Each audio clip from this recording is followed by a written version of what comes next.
As if the boy has seen Grilla, which is a giantess mentioned in Snorri's Prose Edda, as well as in Islandinga Saga and Sverri's Saga. She is associated with Christmas time and is known for frightening children. She has also become synonymous with something threatening. In life, Maga was not threatening, but in death she becomes a threat, first to anyone who gets close to her little charge, and at the end to those who ended her life. In Ursa Sigurdardottir's first novel, Last Rites, there is no Draugar.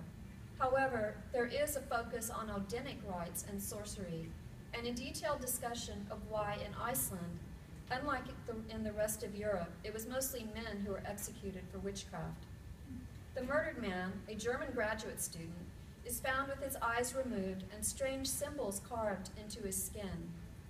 The symbol resembles a Nordic symbol for a revenge charm that invokes Odin and opens with the words, "I look at you." As explained to Tara, the series' main character, quote, "A person who has it carved on his body after death can haunt someone who failed him in life, as in watch from the grave and make them regret the way they treated him. And in the end, that regret brings doom," end quote. For the spell to work, the eyes must be removed and sent to the target of the vengeance. The person wanting to cast the spell must make an agreement with someone to remove the eyes and carve the symbol. The agreement must be written in a combination of the person's blood and raven's blood. The raven's blood indicates a further connection to Odin. In Soul Man, the first story in Dutch author Chantal Noorderloos's collection, Deeply Twisted, Odin is not a long-past deity invoked by a deranged graduate student, but someone very real who walks among us and serves as a narrator of the story. The setting is a homeless gathering point in an unnamed city.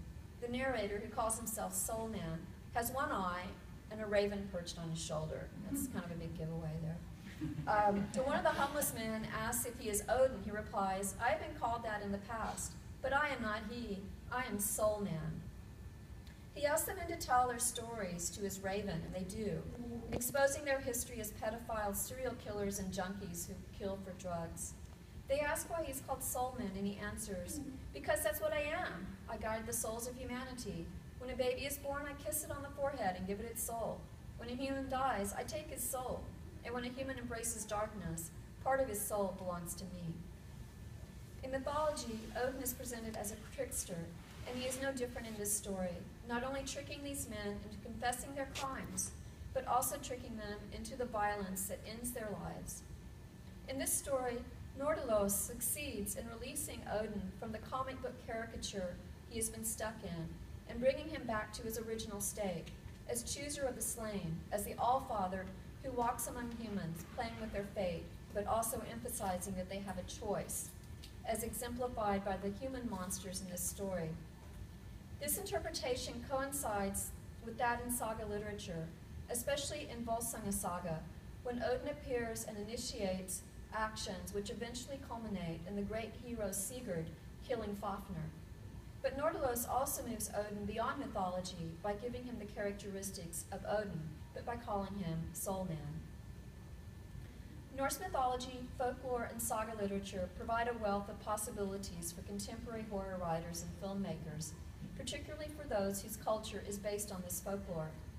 The sublimity of the scenery, especially during winter when it becomes a world of snow and ice, further intensifies the feeling that Draugar, trolls, elves, ancient deities, and any number of supernatural creatures could be right at home.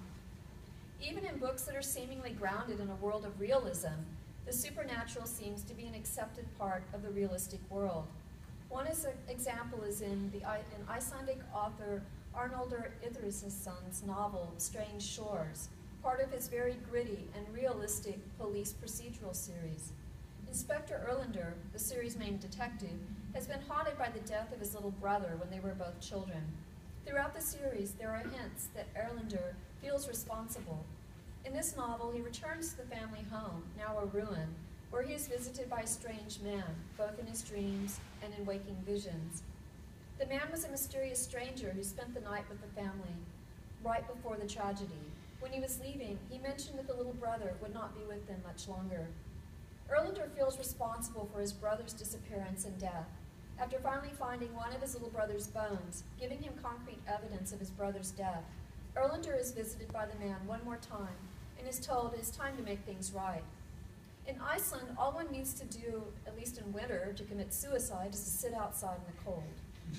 This Erlander does, and in the final scene shows him walking hand in hand with his little brother. The man who visits Erlander has counterparts throughout the sagas in the form of Fulgia, who, though mainly depicted as female, are spirits attached to the family and also tell them, often tell them when somebody's going to die. Finally, as noted by Unnur Jokelsson earlier in this paper, the conception of supernatural in Northern Europe is constantly changing. Immigrants, both human and supernatural, are expanding and enriching the already abundant source material present in saga literature. The most well-known modern Scandinavian horror novel, Let the Right One In, by John Ajvide Lindqvist, is a vampire novel. Vampires are one supernatural creature that is not found in saga literature, although in 1897, folklorist Andrew Lang translated Draugar as vampire, probably cashing in on the vampire craze engendered by the popularity of Dracula.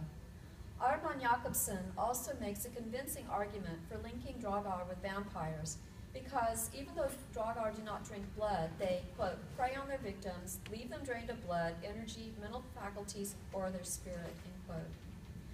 Lindqvist's vampire is certainly something different, perhaps formed by a mixture of cultural influences. Right now, the body of contemporary Scandinavian or Northern European horror literature and film is fairly small, or at least very little is available in English. But authors like Yrsa Sigurdardóttir, Lindqvist, and Nordalos, and director Tommy Vorkala, with their mixture of ancient and contemporary horrors, show potential for expansion of this subgenre.